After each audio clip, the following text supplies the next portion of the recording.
All right. Okay. Let's begin from there. Okay, thank you so much for everyone joining today. My name is Clinton. I'll be your moderator today. And yes, as we remember, last Thursday we were discussing on the state of the human rights in Uganda. And we had a very brave panelists. We had Tadeo, we had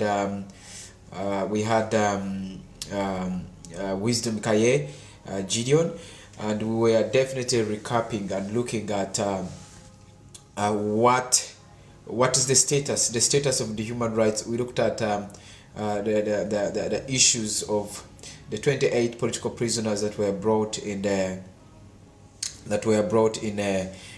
court martial and were denied bail. We looked at also looked at the failures and some challenges that are affecting the Uganda Human Rights Commission, whereby we looked also tackled on Miss Nangadia, who's the current Human Rights Commission chairperson of Uganda, and many more. So as we continue on our second part, today, we are still moving forward. We can proceed. Sorry for that little bit interruption. As we're recapping back on the previous program, then we looked at different measures. So now today we proceed on our second part, and our second part we are discussing addressing human rights violations in Uganda. I welcome the viewers tonight of tonight's program, and our program today will be dedicated to addressing human rights violations in Uganda. We would be having, or we have assembled for you, a distinguished panel of experts who will provide insights, strategies, and solutions to combat these violations. And for tonight, without wasting time, and wrap up without wasting time. Okay, so I just want to take you a brief note of what I can say: the human rights violation and abuse 7 rule, which included the freedom of expression and media freedom. As we recap in the 2021 report by Amnesty International, I would say that it highlighted attacks on journalists and the use of repressive laws to stifle dissent. Then we also go to the political repression and crackdowns on opposition. Of course, on 2020, the Human Rights Watch report cited the use of excessive force against peaceful protesters and arbitrary arrests and detention of opposition leaders. Then it also went to LGBTQ plus rights. Of course, in 2021, also the Human Rights Watch report pointed on continued discrimination and violence against LGBTQ community individuals within the government, with the government failing to protect their rights. There was also extrajudicial killings and torture. Also, that is the 2020 Amnesty International report documents cases of excessive force by security forces, including protesters' death. If we remember very well, that time, there was we had almost more than 50 plus people that lost their lives. If those that can manage to remember. Then there was also land riots and evictions. There have been child rights. There have been gender-based violence and so much and so forth.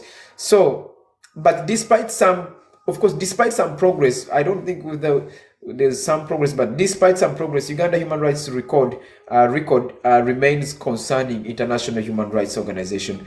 They call on the government to address the issues and fulfill the international obligations, of which we have seen that very many of them have definitely failed. The government has continued up to now, that we still have abductions, we still have killings, and we still have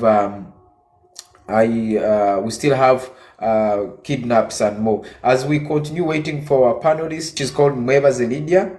Mwebaze Lydia is a lawyer and a human rights advocate who has dedicated her career to defending the rights of marginalized communities. Deo Chiwalianga, the head mobilized at the National Unity Platform in Canada, and is a prominent human rights activist. He shall also be having Gideon Wisdom Kaye, if he's on, is a renowned human rights activist with wealth and experience in advocating for civil liberties and political freedoms. So, without wasting time, by Mr. Tadeo Chiwalianga, as I have said earlier, the head mobilizer at the National Unity Platform in Canada and a prominent human rights activist. So, as I've said, that we are looking at the human rights landscape in Uganda, and as I've said, we will discuss the current state of human rights in Uganda, and we will also highlight the challenges faced by various groups and offer insights and on recent developments and on trend and so forth and so on. So, Mr. Let me begin with the Mwebaze Lydia to introduce herself, since last time we missed her. Okay, Mwebaze Lydia, you are live and you can be able to say hello and introduce yourself, please. As Lydia Mwebaze preparing herself, Mr. Tadeo Chiwalianga, as we are, last time we had you on the program and we are recapping, we're looking at different issues that the human rights status are at in Uganda. So today I'm bringing you back on looking at the solutions. So without wasting time, you can introduce yourself for those who doesn't know you, and we can move on from there. A very greetings to everyone on this platform. I'll take this opportunity to thank you, Mr. Moderator, for again calling me and inviting me to come and dialogue here about the current situation of the human rights back in Uganda.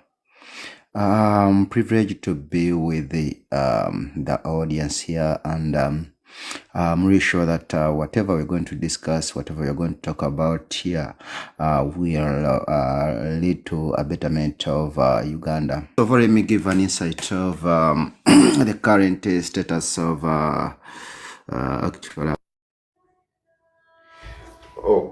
Okay, it could be network. Let's go. Okay, you're back. Did you lose me anywhere? Okay, you can continue. We just but we can. Yeah, as I was saying that, let me take this opportunity to first talk about actually the current state of the human rights in Uganda. As per 2023, remember, because 2023, that's the year we had elections, general elections, and we had increase in criminalized criminal. Actually, I term it as criminalized protest breakages by the government, and also we had a lot of detention and criminal charges laid against the minority groups, and also, we have to look at that as there are plans to construct the East African crude oil pipeline, there were much threats and harms on the environment, and also we are looking at the adverse how they are going to impact their communities' livelihood and the health. Actually, I think due to this, due to this construction, it's raising around. It's estimated it's raising around 1.5 million refugees right now. Due to the construction of the pipeline. So as we are looking at the current state of the human rights, we are not going to today I'm not going to focus only on a political aspect perspective, but also look at digging at other perspectives as land grabbing, education, poor education, and Also, we will go to the freedom of expression, association, and assembly, actually, because that's the biggest part, and that's where we have actually have a very big setback in Uganda. We remember when Museveni was taking power, that was in 1986, actually. Whatever he was fighting against, that's the same thing which is being manifested now. Actually, it's more than what was happening before. Because right now we are seeing abduction of people in broad daylight, murder of people in broad daylight. There is an incident which happened, actually. One of the government official was driving a car and ran over one of the protesters. Just imagine killing him in broad daylight with cameras everywhere, but he went ahead and ran over one of the protesters. So I think it's like the government is taking us back to those times where our parents actually believe that the human rights were violated, but it's coming back right now to people that most of these were done by again the current regime. As they were perpetuating to be that it was a Min's regime or Bote's regime which was doing so. But as we are looking at the current situation right now, actually, I think the right to a fair hearing, actually, right now we have seen what is happening, and people have been denied the right to fair hearings, arbitrary arrest and detention. This is way too much. Arbitrary arrest and detentions. As I talked about minority groups, what is happening to minority groups, forced evictions, environmental degradation, actually refugee and migrant rights, they are also abused. They remember when Kaihura was still the IGP, what was happening to the refugees from Rwanda. They were actually being deported back, being murdered, they were killed, and these reports were coming up, and in some way, they were being seated upon. So, Mr. Moderator, if you can allow me, that's something I can just, that's an insight I can just give current right now about the current. Okay. Okay. So as let me just interject a little bit. Given the complexities and challenges in addressing human rights violation, could you share more your thoughts on potential strategies on solutions that could be effective in combating these issues and promoting human rights? Since you are in the line of mobilization for the National Unity Platform, could you give us some insight, thoughtful or potential strategies? Yes, thank you, Mr. Moderator. I think if we are to combat these problems, the first thing we have to do actually with is the change of the government.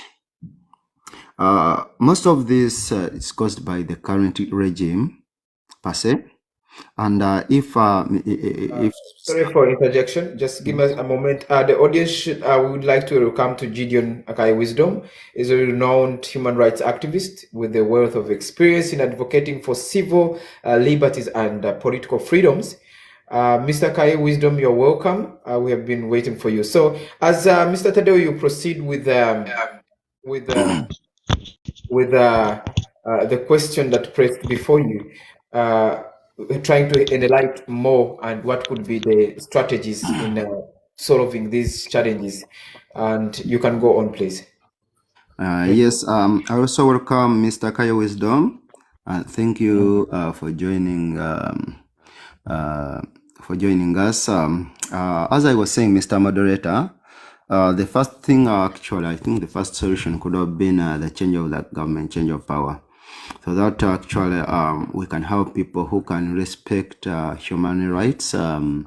If we get a new government which can respect human rights, actually can do away with most of the human rights violations which are happening in Uganda. But other than that, also we as people we have to join forces together through peaceful protests, petitions. Actually, we have to increase petition. Today I was sharing one of the video. It was in Netherlands, and there is a protest which was being made by one of the funders. of the current regime. So if we continue to do that, that will be Yes. sending a very, very, yes, Mr. Moderator? Yeah, I think I saw that. I saw that video. Yes. Yeah, it was really full of insightful with the impactful information with in line with those activists what they were doing. Yes, you can go ahead. Yes, and as we increase the number of petitions, as we petition them, like organizations like Amnesty International, Human Rights Watch, as we petition them, we also have to actually, we as citizens of Uganda, we have to come up and vote for those who fight for human rights.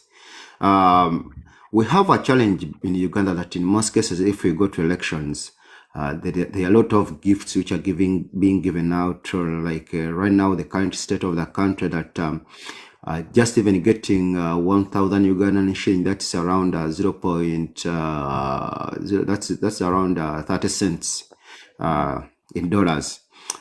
Getting that actual right now, it's really hard. So if someone comes, someone goes to the villages and happens to offer $1, that's around 3,000, 4,000 USD, and offers that to a person, the people will end up setting up their soul.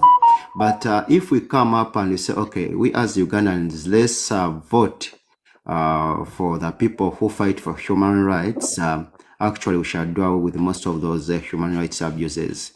And also, there is another way, actually, if we say that we don't buy products and we do away with buying products actually from those people who support the human rights abuses, and there is a way we can combat this problem too. I think So as I wanted just to interject a little bit. So as a mobilizer of National Unity Platform here in Canada, I just wanted, how is your group? How is you and your group? How are you like planning to implement like what you shared in the video of certain advocates, activists in the Netherlands?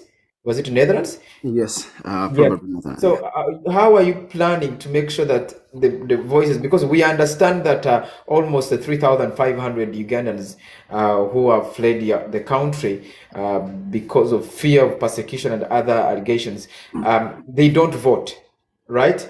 But we believe that there is other ways they are able to raise the voices in order to for the international community to catch the eye of the international community, so that they could be set, or maybe different areas could become options or solutions to help also. So how, you and your team, how are you organizing yourself, or have you organized yet?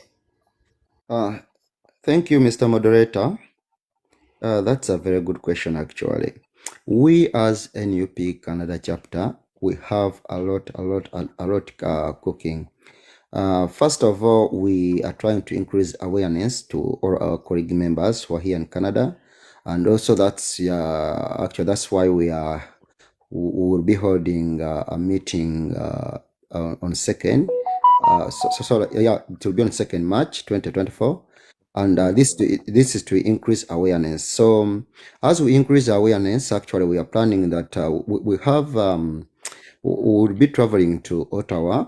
The month and the date will be communicated, and we want to hand in over our petition actually to the Human Rights Commission, the Parliamentary Human Rights Commission in Ottawa, and also to the Prime Minister, because in the recent years, the Prime Minister was actually in bed with the junta government back in Uganda.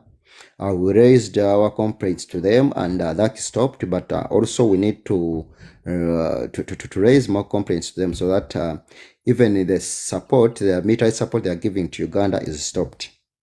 And also, we are facing another problem that these human rights violators, actually they are trying to come and infest these diaspora countries, like you saw that they were preparing and they were trying to organize an NRM symposium last year, actually the last 2 years, and the first that is 2022. It was Niagara Town actually stopped them, and they cautioned them never again to organize such a symposium, because they don't support human rights violators. But again, and they tried to organize it again. That was in 2023 here in Brampton, and also we did the same.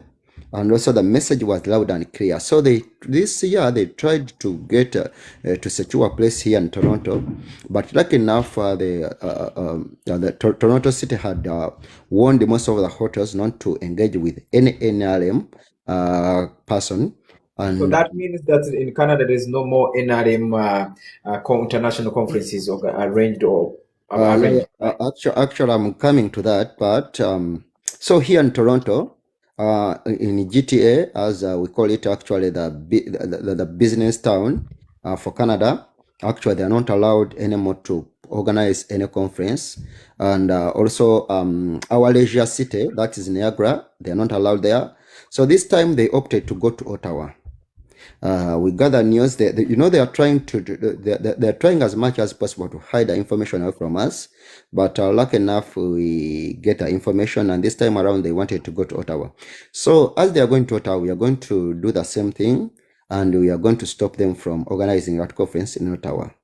So that's why we are organizing as much as possible to see that our voices are heard. And also, if we are lucky enough, we may get an audience with the Senate. Yeah, with the Senate that is coming, and there is also a committee which handles African affairs. I think soon we shall be having a meeting with them, and we shall be raising our voices on the human rights violation, the gross human rights violation going on in Uganda. And actually, we have a lot of people here to give testimonies about that. We have a lot of people who have suffered under the gross violation of the human rights back in Uganda. We have a big number, some because they support a different political party other than the one in power. Others because they are from minority groups. So a lot of people are they have. A lot of people have gone under gross violation of human rights, and I think we have a lot of people to raise their voice and also to give testimonies on that. So we have a lot of witnesses, a lot of testimonies, a lot of graphics actually to show to those people what is happening back in Uganda. And Okay. Okay. Thank you so much, Tadeo. Before I come to Kaye, let me first go back to Mwebaza Lydia. Lydia, as I've said, she's a lawyer and a human rights advocate who has dedicated her career to defending the rights of marginalized communities. Good evening, Mrs. Mwebaza. Could you discuss a specific human rights violation or abuse that has recently occurred in Uganda and what impact it has had on the affected individuals or communities? As far as I know, because I think that is your area, could you please tell us the impacts, or according to the individuals, before or after the discussions you have held with the victims? Good evening, our dear viewers and co-panelists. Thank you, Mr. Moderator. Like I've been introduced, my name is Lydia Mwebaza. I'm a lawyer and a human rights activist of a span of close to 10 years. I'm also a certified international arbitrator by the UK, that is International Center for Arbitration. I'm glad to be here to share my experience with all of you. Yes, thank you so much for the question put to me. The recent violations of the human rights. If I'm to be very clear, I think we've had a violation of human rights from, let me say, from around 2001. Initially, our constitution, the 1995 constitution, beautiful as it is with its beautiful preamble, that the Ugandans are the constitution is going to be based on unity, principles of unity, peace, respect for human rights. That was the intention. But as of now, let me say from 2001 elections, where Dr. Besigye stood for the first time, we've had a number of violations of human rights. You see, when we talk of violations of human rights, it can sound like confusing, or it can be limited to just political rights. But I would like to give a clear example of our own constitution. Article 20 of our constitution says all individuals in Uganda, they have rights that are inherent and are not granted by the state. Inherent means we are born with our rights. It is not the state that gives us the privilege of enjoying the rights. That Article 20 of the Constitution goes ahead to say that these rights that we are born with must be protected, respected, and upheld, not just by government agencies and institutions, but also by all persons. Now, if that is the start of our human rights, that we are born with them, it's not the state that gives us to them. And the state itself is supposed to protect. It is not also exempted from protecting them. So where are the violations? The violations, like I've said, we've had violations over and over. So the answer would be, before I answer, Article 1 of our Constitution that makes people sovereign, that gives sovereignty to the people, that the power people belongs to the people. And Article 2 that the Constitution shall be the binding force of all people. Have those two principles stood the test of time? Are they being realized? Are people sovereign? Are they exercising their rights that the Constitution talks of in Article 20? If not, so that means every day we are living violations of human rights. Every day. Let me be more extensive in the categories of rights. It is not just the political rights, freedoms of expression. It is not just the rights of forming political parties, freedoms of speech. No, they are broader rights, and a violation of one right like this.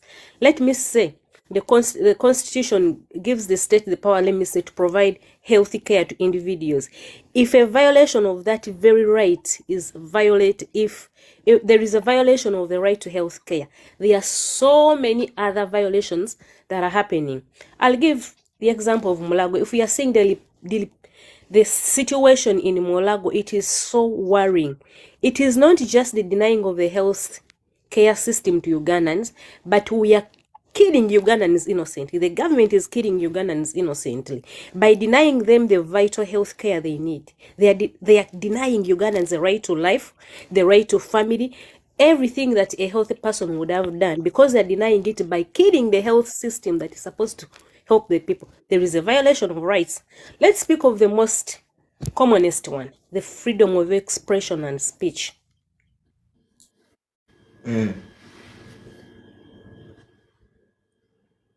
Okay.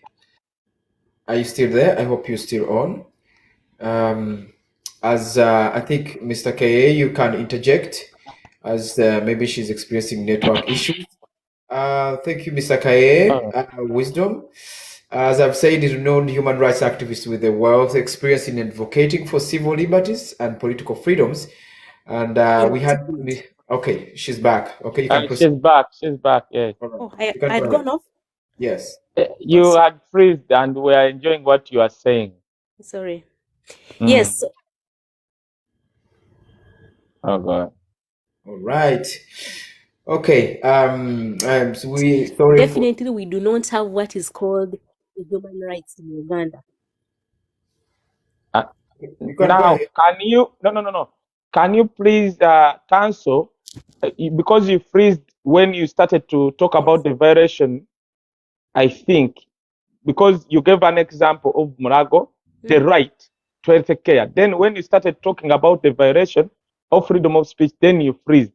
Can you again at least start from there, as in people can follow, because you are giving good examples and expressions. Thank you.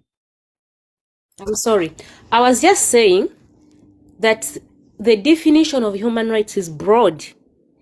In Uganda, we are having a violation of every right we've been born with. I gave a clear example of Mulago. If the government under the constitution is obliged to give basic, just even basic healthy care to people, and in Mulago we are seeing children dying because of lack of oxygen, because electricity went off, because people are on strike? Is the government living up to its expectations of promoting the very human rights that it talked of in Article 20, that it says it must provide? I'm also saying a violation of one right brings around a violation of all other rights.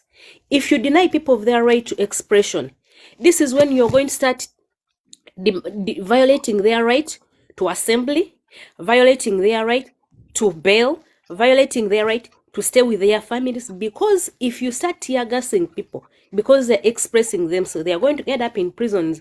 How are our prisons? Are they the best prisons? They are going to go there in prisons, they are going to die because of lack of bail. I've seen it myself where someone stays in prison for over 7 years. They even forgot about being produced in court because they cannot afford the lawyers. Okay, if you say sending them to prison is not a violation, maybe let's say you're alleging they committed the so-called political crimes. Have you afforded them the legal means? You made everything expensive. They cannot even afford the lawyers. Let's forget about that. When they come to courts, how are the courts? Are they independent? Definitely not. Definitely not. They come to the court system. These are poor people. So we are seeing a stretch of a violation of one right from one right to another right. So in my opinion, I still confidently say in Uganda, the theme existence of human rights is only privilege of the ruling government. You know why? They are the ones who wake up, they have the right to amend the constitution to fit their benefits. They are the ones who determine Article 1, power belongs to the people. They are the only people who have the power. So if the majority of the population does not have access to all these other rights, then where is the rights? Who's enjoying these rights? Oh, okay, thank you so much. You still going on? Sorry? I still contributing more? No, unless you ask me more. Okay. So now recently, I think it's just a couple of few days ago, we looked at is it an LOC5 chairperson in is it western part of Uganda, of where his car ran on protests who were peacefully protesting because of bad roads, and it is actually not, it's not actually alleged, but it is viewed when this man's car running from one of the protesters. So on legal way, because we don't know what exactly, we have heard that the Uganda police have followed up and arrested, but they're still, it's still having unclear information. So in your view, in just 2-3 minutes, could you, if the country has reached to that state, what is coming exactly according to you in that side? What do you think is on the way? Should we say that the country is now at a total crackdown of human rights? Well, I could say so. There is a common saying that we've gone to the dogs. Uganda has gone to the dogs. So this is the nature of our human rights. You cannot say that we have hope in bettering our human rights when the very head, the president, is hesitant to punish the perpetrators of the violations. Let's give that example you've just given of the LC5 that ran over a protester. Had we been in a functioning government that respects human rights, by now a thorough investigation would have happened. But like we know in Uganda, they promise investigations, they promise reports, and nothing ever happens. So we don't expect a conclusive logical report that is going to come out of that incident. Just like there's so many murders that have happened and there's so many arrests, arbitrary arrests of political activists. We've not had any report. Another example would be if that child died. I'm not so sure if the person died, but if He's that actually person, a man with a family. He's a man with a wife. He left a wife pregnant. He has thank you so 5 children. So thank you yes, so much. If we are in a country that respects human rights, the Human Rights Commission, it would have been its obligation to go follow up that family and ensure they are compensated.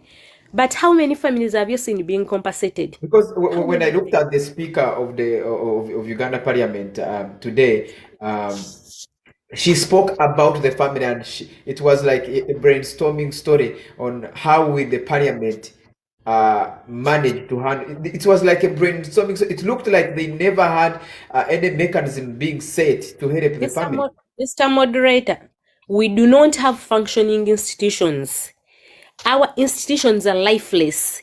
If the big man in the chair decides to throw some, let me say, like to, what expression can I use? If President Museveni decides that let me have this institution be seen to be function, the word is be seen to be functioning. They are not functioning. So even if the MPs stand up and claim they are going to, to have the family compensated, who's the head of the Human Rights Commission that's supposed to lead the compensation? Who appoints that person?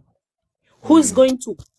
There are so many things that are going to happen behind the curtains, and at the end of it, we shall see this family suffering without Let any me help. interject. Let And me this is interject. the business. One of our colleagues, Mr. Tadeo, I think he has abrupt appointment, and he's going to be leaving us. But we shall be continuing as we're looking at the human rights stake. For those who want to press questions, please prepare your question. You'll be invited at the end of the program so that you can contribute and give your discussion. Let's go ahead. Mwebaza, then as we go to Wisdom Kaye. Yes, I was just concluding on how you ask where do we see ourselves? The best thing is if we do not protect the sanctity of the two articles, sovereignty of the people, let people express themselves as much as they can. Let them put pressure on government. Let them do whatever they can, because it is the silence of us, the people, that is making the junta grow, that makes those small clique grow wings. But if us, the majority, the people who are oppressed, we can stand up. I like this friend, Male Mabidis. All of you, I think you know Male Mabidis. Mabere Mabidis, if he hears of any injustice, he will gandhi challenge you whoever you are. You're not just a mere challenging you. They're already creating reputational damage on you. So let us create reputational damage on this government. Somewhere, someone will listen, because we know if we do not challenge the violations of these human rights, we are challenging our very humanity, the existence of our very Okay. humanity. Thank you so much. Okay. Thank you so much. Let me just go back to wisdom. Mr. Gideon, I want you briefly or more, because others had more time. I'm sure you have listened carefully. You have heard what others have submitted. Could you please tell us your view in these pressing issues? Should we say that they need to be addressed as soon as possible, or what is your view? Thank you so much. Okay. I salute all panelists here. The moderator, thank you so much. Council, Mr. Tadeo, thank you so much. I'm Kaye Wisdom. I'm just a mere activist trying to better my country. I've listened to my previous speakers, and it was wow. It was so wonderful. Council, thank you so much, because you went so deeper, at least to understand for the people, to understand deeper when it comes to human rights. Now, I think I'll start somewhere. My way of addressing your question will be giving examples to justify what I want to say. Now, I'm going to give 2 examples which have happened in Uganda, 2 killings.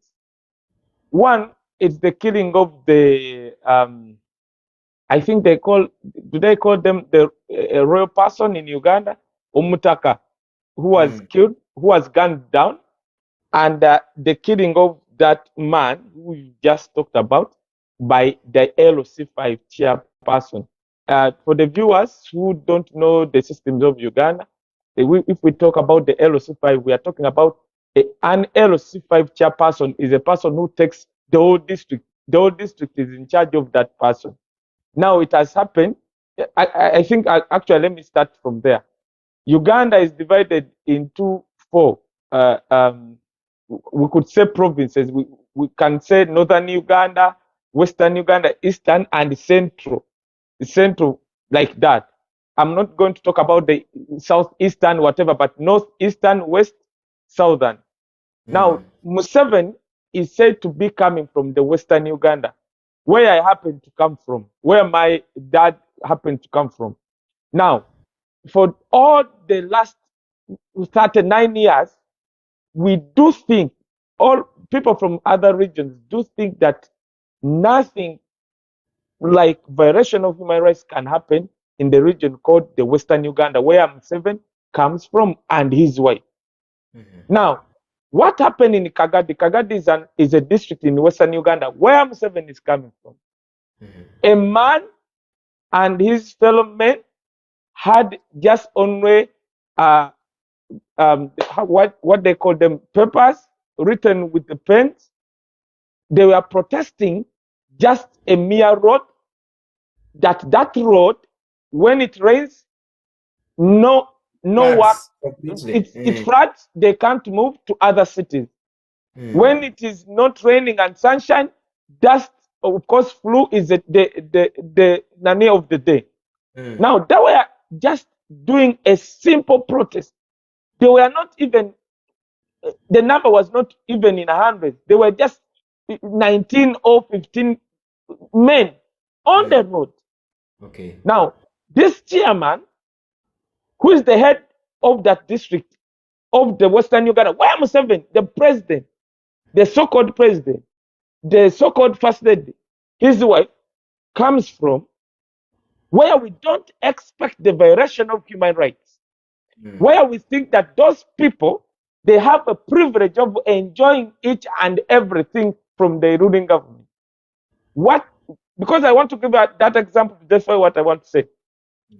This man, the chairperson of the district, drove a double cabin pickup, ran over this person who was protesting. Actually, this chairperson was targeting to kill more than 5 people.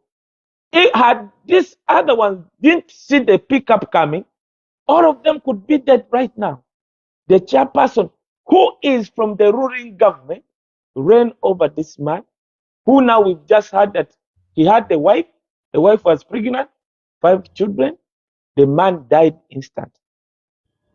Now, what does it mean? That the wife of this man who has just died, who is pregnant, she's been left helpless, including the 5 children. But remember, this guy is coming from the region where Museveni, his wife, are coming from, where we think that maybe from their region, there are no violation of human rights. Now, what am I driving at? I want to tell the international community and everyone who is watching us that when it comes to the violation of human rights, as the council has said, it does not segregate. Museveni has made sure that he puts every person, every tribe under his feet when it comes to the violation of human rights. He does not care whether you're coming from his tribe, whether you're Munyankole, whether you're Northerner, whether what. As long as you seem to protest against his rule or his government or anything. Now, this is so laughable. Council was talking about that the police, in the civilized, you don't need even to come to the Western world. In Kenya, the neighboring country of Uganda, or in Tanzania, or in Rwanda, you cannot, right now, that chairman of that district would have been arrested. He killed a person. On the thing was video taped. Everyone saw the video. He drove his pickup and went away. It is so laughable that the police, the spokesperson of the police, Enanga, they are just saying that we are investigating. What are you investigating on something which was so visual and everyone, even if you are so dense and stupid, you could see that this is the person drove over this person and this person died. What are you investigating?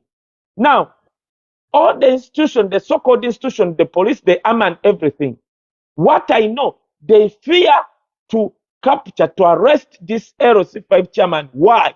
Because he's coming from the ruling government of Museveni. So, when you belong to the NRM government of the ruling part of Museveni, automatically you are protected. You are protected. You have a right to violate, to kill, to adapt, to arrest, to do everything on the rest of Ugandans. In Uganda, the LC5 or the MP or whatever, you are not supposed to arrest or to kill or to beat, to do anything to a fellow Ugandan. But we've seen people from the ruling government violating, because the council has told you that the violation does not stop on the political violation. No. The deputy speaker, one time, the workers from the electricity company came, climbed his electricity pole. They found out that the deputy speaker of Parliament of Uganda, Tayewa, was stealing electricity. What happened to this guy? The deputy speaker of the Parliament of Uganda came, directed his bodyguard to arrest that man. These are people from the company which belongs to the government. The man was doing his job. He found out that the deputy speaker of the Parliament of Uganda, Mr. Taiba, was stealing electricity. But what happened to this guy? What happened? He directed his bodyguard. They arrested this guy. It was on visual. They beat up this guy more than 50 strokes. Now, what does it mean? That in Uganda, when you belong to the Museveni government, you have the right to torture, to kill, to violate any other Ugandan. It doesn't matter whether you are coming from the region where Museveni is coming from. That's why the chairman of the district of that so-called Gadi has killed a person. It was captured on the video, but as we talk now, he's still there. The police is saying he's investigating. If that action happened on the person who belongs to the government, the ruling party, NRM party, as we talk now, his house, family would have been raided. Even the friends. Let me tell you, in Uganda, when you do something on the person who belongs to the government of the ruling part of Museveni, you are not only arrested. When they come to arrest you, they can even beat your wife, beat your children, even your friends when they arrest you. Even they can arrest your friends, including your wife. But now a person killed, a person who was just protesting the dust, the bad road, and the good thing, that district belongs to the region of Museveni. Now, let's come to this person who belonged to the kingdom of Uganda. In Uganda, our viewers, if you don't know Uganda, the Mutaka, they called him the Mutaka, who was gunned down last week. Buganda kingdom is one of the strongest kingdom we have in Uganda. Now, a royal person called Omutaka was gunned down by two men. Good enough, the neighbors and the boda riders, the bike riders, ran after these people. One was killed, another was captured. They captured these people with an AK-47. Now, this is so funny.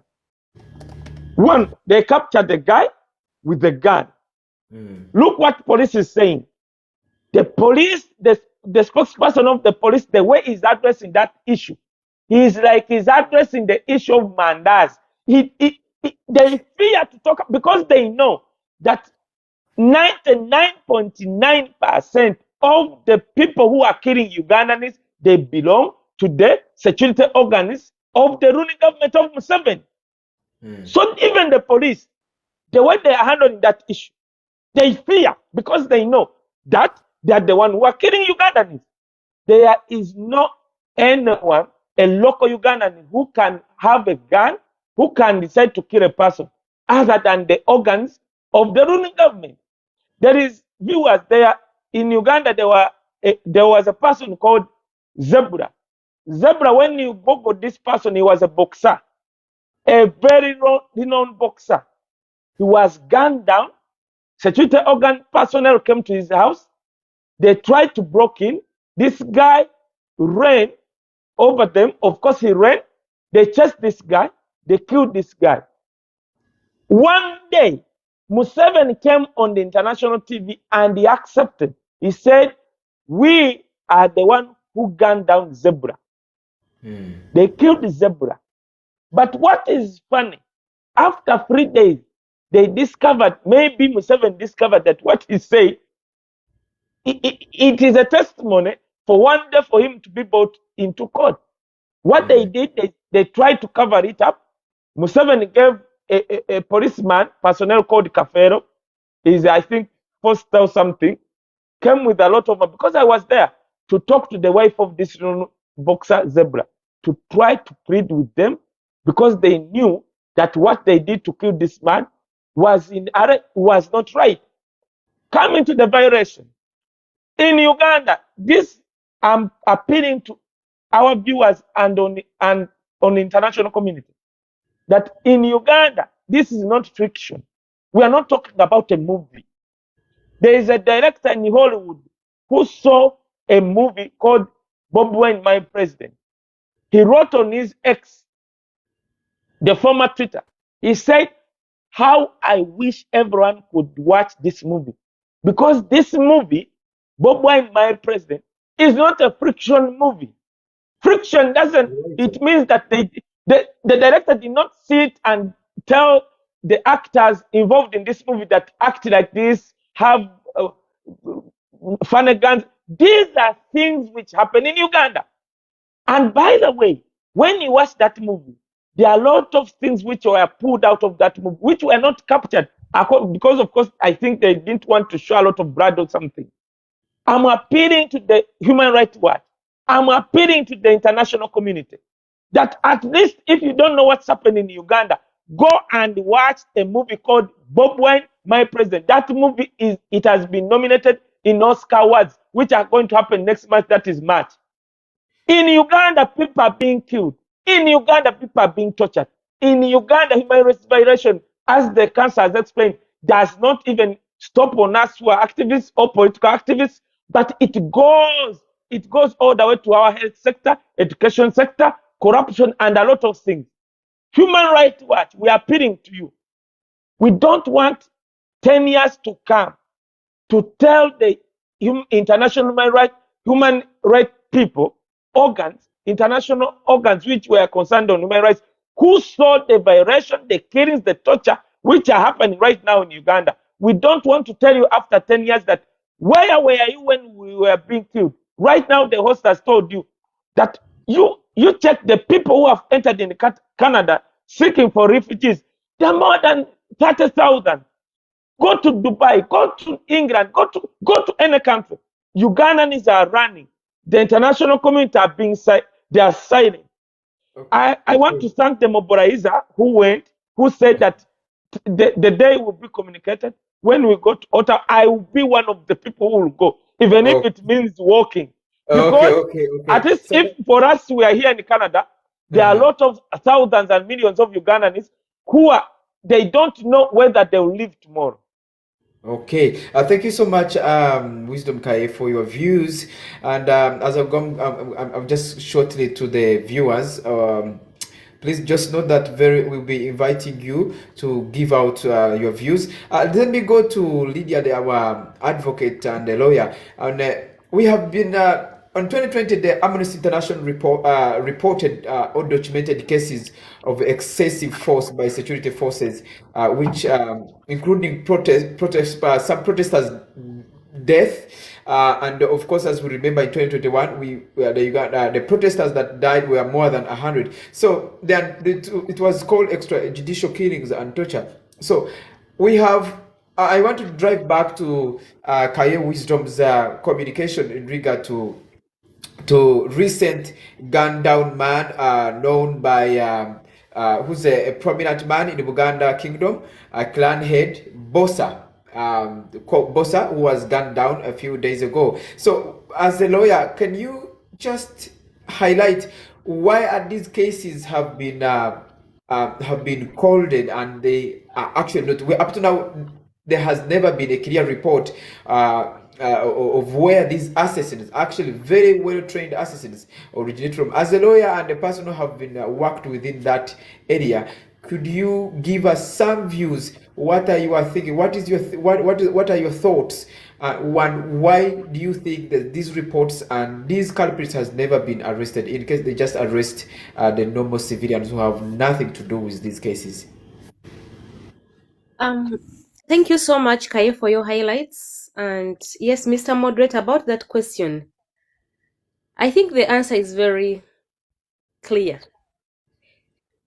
The president has basically handicapped the institutions that would have provided solutions to all those extrajudicial killings. The president had crippled the judiciary that ought to have given justice to the victims of these violations. The president has voluntarily appointed people in office that serve his benefits. If you talk of political arrests, detentions without trial, the police ought to have done investigations, take these people to police, forward them to court does its work. But what happens right from arrests? Who is planted there? It is the people who are serving the interests, and they fear to annoy him. So if you fear to annoy your appointer, are you going to be effective in your work? Definitely not. So we are going to continue lamenting for these reports, and trust me, we shall never have an independent report regarding these extrajudicial killings, more so those ones that emanate from political associated things. If you're a politician, you are anyone challenging the government, my friend, for you even are going to ask for bail, even if you have substantial sureties, even if you have the cash, the government will find ways of keeping you into that custody. So in my opinion, why all these extrajudicial killings are happening, it's because the president knows he's doing what is wrong, but he's not ready to account for it. He's not ready to listen to anyone. He wants to continue the grip on power, and by all means, hook or crook.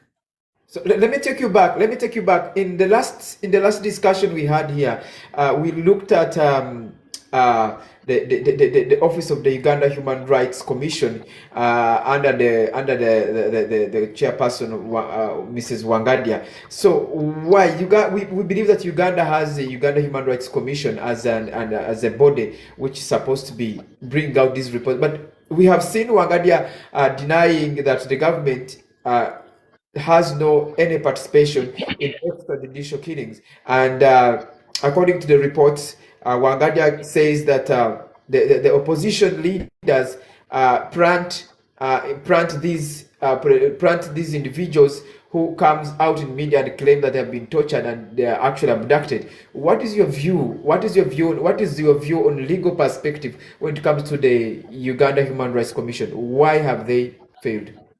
My friend, thank you so much. Article 51 of our Constitution provides creation of an independent, the word is independent, Human Rights Commission. So before even you ask why it has failed, is it independent in your opinion? Who appoints that person? So long as the appointing person is still the president, there is no commission in this country that is going to perform effectively. So the Wangadia Commission, however willing the woman could be, she fears to annoy her appointer. Should she be held accountable after all this? Of course. That's why I'm encouraging each of one of us, take as many suits as possible. At least the records shall hold us proud for having held accountable people. Sue them to court, sue the Human Rights Commission, sue the individuals, be on social media active, bring out all those injustices. Because imagine how much of the injustice is hidden there. What if we brought out all this? So let us try to do whatever is within our means. If you're a journalist, report as much as possible about it. If you're a lawyer, do your part as much as possible. Let us all own our responsibility in fighting against this injustice. Okay, thank you so much. Because as we are running out of time, I want to come back to Kaye Wisdom. Before I come back to Kaye Wisdom, we would like to invite our viewers of today to participate by sending in your questions or by sending in your request if you want to be hosted on panel. Then any questions are raised, our panelists will be responding to them, and we will also engage in dynamic discussions with you. But if you're there, so let me go back to Kaye Wisdom. Kaye Wisdom, now let me ask you this for the last just within 2-3 minutes. Well, last time you gave out a message to the international human rights. But what is your message this time to the human rights activists? Because there are very many human rights activists who are here in Canada, there are very many. I would call them the former media personnel, because the former media journalists who fled Uganda, and they are also here. But when they arrived here, most of them have gone mute completely. So, what is your message and what is your advice as an activist? Okay, what I could ask the Human Rights Watch here, most especially in Canada, North America, just to give us a We are specifically addressing the political activists and human rights activists, the Ugandans who have fled or exiled from Uganda, and they are here. But when they landed here, they are quiet. As an activist and a well-known activist, what is your message to these people, and how can they wake up? Because as I've said from the start of the program, I said almost 3,000 and above Ugandans are in this country. If I'm to say, I am not so sure about the figures, but I believe so. And those who are recorded and those who may be not recorded. So what is your message to them? What is your advice? How can they be able to raise these voices? Not to fear. Let me tell you, I think you don't know, but what I've discovered, I've been to over 27 countries. I've traveled Europe, almost the European countries. What I have found out that because people know that Museveni deals with Kagame, they are like brothers, by the way. Maybe they are brothers. Now, when the people who are living abroad in diaspora, who are Ugandans, see that the friend of Museveni, who is Kagame, can get you wherever you are. We've seen Rwandese opposing Kagame being killed in South Africa, being killed here. They see that real poison is moving with different people. Because, seriously speaking, Museveni has put a lot of money into intelligence, has brought some people into Canada to report, to see who's opposing him, to whatever. Now, the people who have come to this country, most especially Canada, North America here, one thing is that the fear has caught them. First of all, they found people here, of course, who are not activists, but of course, they feel someone is talking in whisper.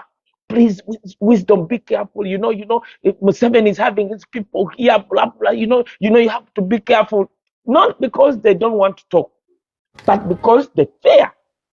But I'm appealing to them that, let me tell you, Museveni can kill you if he wants to kill you, and you will be killed. Actually, it is good for him to be silent, because he can kill you in your silence than killing you when you are speaking. And I think when you are talking, it can a little bit be difficult for him to just mere killing you. I'm appealing to each and every activist from Uganda who fled from Uganda, that now you are in this free country called Canada. At least speak about this bad thing. Speak about the truth, because you have the experience. You are the very people who are on the ground who have experience. I'm having almost a full book on different individuals, including me, of whatever happened. Let us speak, because if you don't speak, other 40 million Ugandans are subjected to be killed by Museveni and his sons. So I'm appealing to you. The platform is here. CMP is here. Come and we join hands. Let us speak. Let us create awareness to the government of Canada, to the government of North America.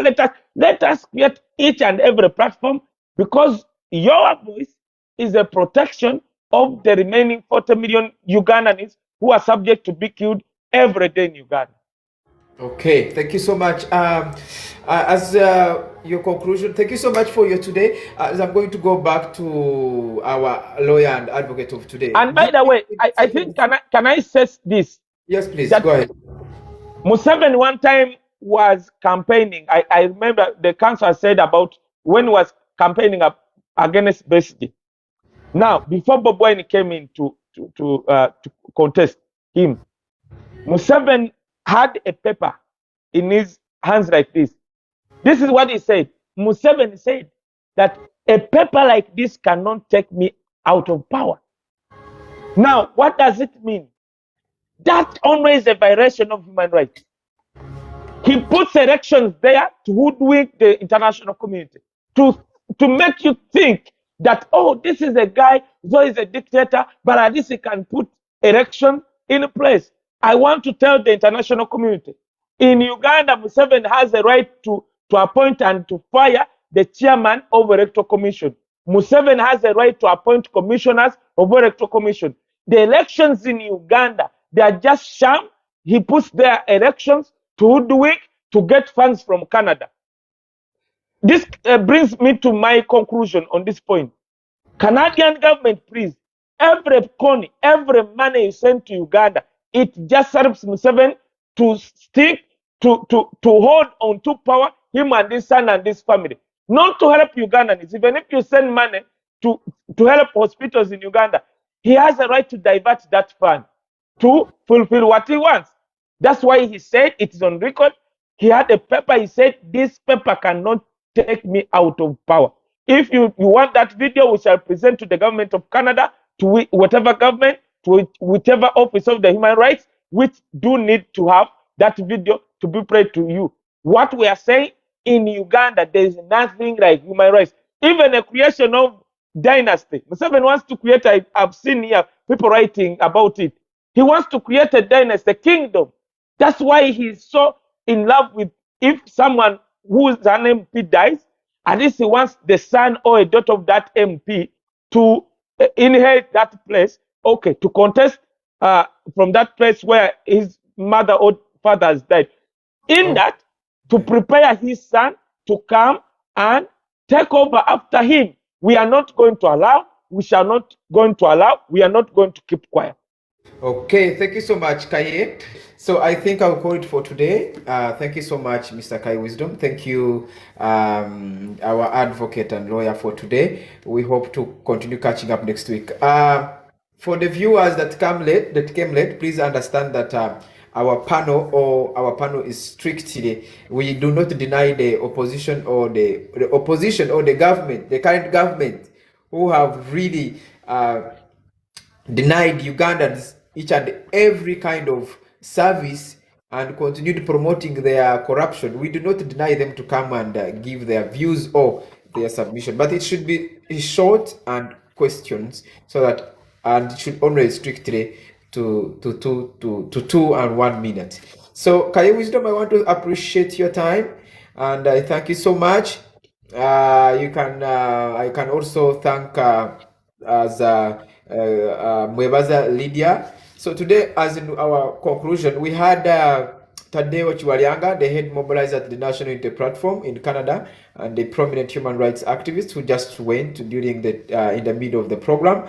Mwebaza Lydia was a lawyer and a human rights advocate who has dedicated her career to defending the rights of marginalized communities. And Mr. Gideon Wisdom Kaye, a renowned human rights activist with wealth of experience in advocating for civil liberties and political freedoms. I want to thank you all, and we call for the night, and I see you the next time. Okay? Okay, thank you so much.